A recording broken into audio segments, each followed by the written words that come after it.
Ferrari made a shocking last-minute change that no one saw coming, and it could completely shift the team's future this season, but the real reason behind it hasn't been revealed yet. Lewis Hamilton is praying to bond with his car. Charles Leclerc is frustrated, even while extracting the maximum from the SF-25. Ferrari has gone 4 races without a podium.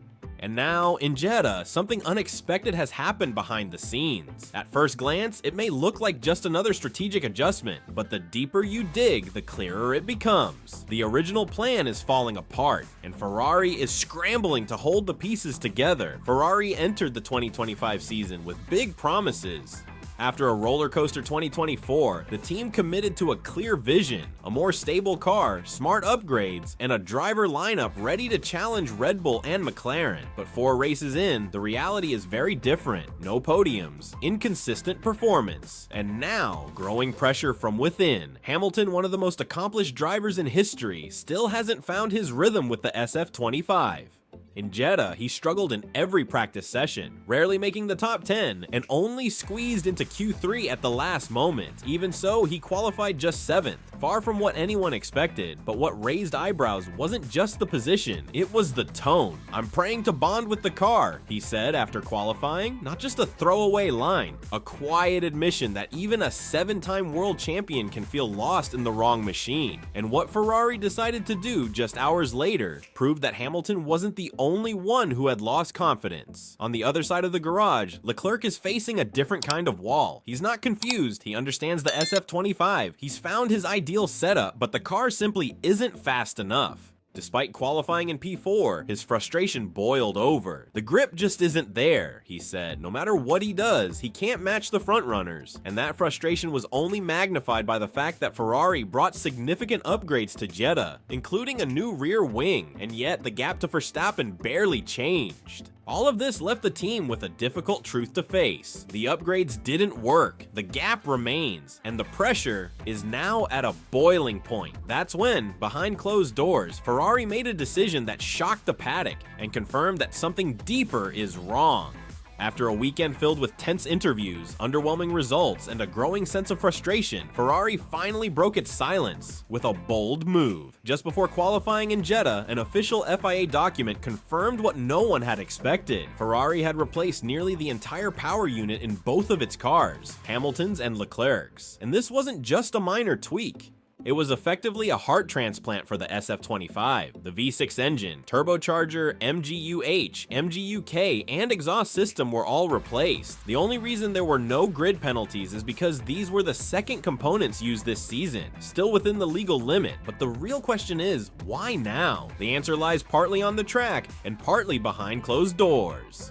Because what Ferrari is trying to fix with horsepower may actually be a deeper internal issue. Jeddah is a high-speed circuit. Over 80% of the lap is spent at full throttle. So yes, a new power unit might help. On paper, it makes sense. But no team replaces 2 entire engines just for the sake of convenience. This was a response, a signal, a desperate move to alter a narrative that was dangerously close to repeating itself.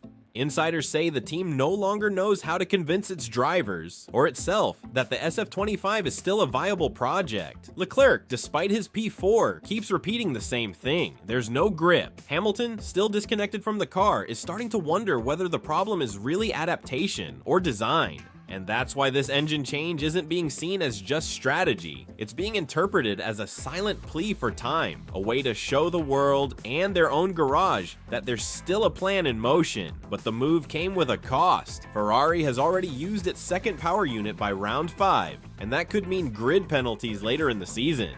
And if the results don't come at Jeddah, this decision may backfire, because now there's no room left for excuses. New engine, favorable track, 2 highly experienced drivers. If things don't improve, the real question won't be when Ferrari turns things around, it'll be if they ever will. What do you think? Was this engine swap a clever move or a sign of panic? Is Ferrari still in control, or are they trying to put out fires with fuel? On the surface, things might seem under control. Ferrari changed the engines, avoided penalties, qualified decently, but behind the scenes, the atmosphere is far from calm, and the pressure, though silent, was slowly eroding the team's confidence, and the drivers too. Lewis Hamilton in particular can no longer hide the strain of adaptation. He's used to fighting for poles, wins, and world titles. Now he's celebrating a 7th place and qualifying as if it were a breakthrough, and his words after Saturday in Jeddah spoke volumes. "I've been nowhere all weekend, so I'm just grateful to be in Q3. I'm praying to bond with the car." Yes, he said praying. From a man known for control and confidence, that line hits differently. It's not just a casual comment, it's a moment of truth. A world champion admitting that right now he doesn't feel at home in the machine he's driving. Insiders say Hamilton has been spending more hours at the factory than anyone, but the data is still not revealing clear answers. On the other side of the garage, Leclerc is facing a different kind of frustration. He's already figured out the SF-25. He's getting everything out of it, and still, he's not close enough to the front. Worse still, Ferrari brought updates to Jeddah, including a new rear wing, yet the end result was the same. The gap to Verstappen, Norris, and even Alonso remained unchanged. Leclerc admitted, "I'm really disappointed. I gave it my all. I found the sweet spot for my style, but the performance just isn't there." In other words, unlike Hamilton, Leclerc isn't searching for adaptation anymore.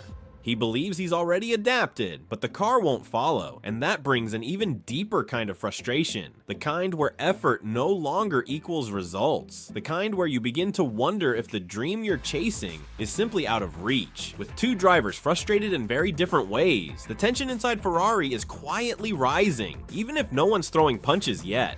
From your perspective, who's struggling more inside Ferrari? Is it Hamilton, still trying to bond with the car, or Leclerc, who already has but feels it isn't enough? With brand new engines under the hood, Ferrari has turned the Saudi Arabian Grand Prix into a critical test. Not just for the car's performance, but for the future of the team, and perhaps even for the balance between its two drivers. Leclerc starts from P4, Hamilton P7. On paper, a competitive setup, but the truth is, there are no more excuses. Fresh engines, a power-sensitive circuit, and two elite drivers behind the wheel. This is Judgment Day. If Leclerc delivers a strong result, he may quietly but firmly establish himself as Ferrari's lead driver, even if no one says it out loud. Sources close to Ferrari say that Vasseur is already watching closely, and Jeddah could shape who becomes the team's reference from Imola onwards. And if Hamilton continues to struggle, the tone will change. What is currently being framed as adaptation may soon be labeled incompatibility, and if the gap between the two widens further, the silent hierarchy that governs every F1 team could become official. Hamilton knows this. That's why, despite starting from 7th, he's focusing on patience. He said he'll race smart, waiting for yellow flags, errors, strategy swings, anything to gain ground without overcommitting. But just that shows how much things have changed. We're talking about a driver who, not long ago, entered every race chasing wins, and now he's just hoping to survive and pick up scraps. If Hamilton doesn't show clear progress within the next 2 rounds, Ferrari may begin making decisions that shift the team's entire balance. Meanwhile, Leclerc looks more and more at ease with his role. He doesn't need to convince anyone, he just needs to keep delivering. And if the new engine helps him reach the podium, the shift in team dynamics could become irreversible. The problem? This kind of imbalance never comes without consequences. Formula One history is full of examples where two top-tier drivers on opposite ends of the garage tore their teams apart. If Ferrari doesn't manage this with clarity and timing, what started as a dream pairing may become just another divided duo under pressure. Do you think Ferrari can manage this rivalry fairly? Or are we witnessing the start of a silent war between Hamilton and Leclerc? The Saudi Arabian Grand Prix won't just be remembered for its lap times or on-track battles. It could go down as the moment Ferrari was forced to confront an uncomfortable truth. The truth that perhaps the SF-25 project isn't as solid as it once appeared. And that even with two world-class drivers behind the wheel, the internal chaos still haunts Maranello. Leclerc is delivering results, but he's not happy. Hamilton is still trying to understand the car, and that familiar spark in his eyes seems to be fading. Both drivers feel cornered, and Ferrari, the team that should be their safe harbor, has only offered more questions. The engine swap was bold, but it also exposed something deeper. The team is reaching for external fixes to solve a problem that may be internal. If Jeddah ends like the races before, no podium, no progress. Ferrari may lose more than points. They may lose the trust of their own drivers. And when that happens, it's not just performance that suffers, it's morale, it's unity. It's the red flame that once turned names like Schumacher, Lauda, and Alonso into legends. Hamilton came to build that legacy. Leclerc still dreams of being the one to bring the title back to Maranello, but does the team have the structure to support both? Or are we watching yet another Ferrari season collapse under its own weight, while the rivals pull ahead with a smile? Now it's over to you. Was this engine swap a masterstroke or a sign of desperation? Can Hamilton still turn things around, or is Leclerc already in control of Ferrari's future? And more importantly, do you still believe the SF-25 has what it takes to fight for the 2025 title? Drop your thoughts in the comments, because in this internal battle, your voice matters. And if you're passionate about Formula 1 and want to follow this fight up close, make sure to subscribe, hit the bell, and stay with us through every twist of this season, because one thing is certain, in Formula 1, if you don't react, you get left behind.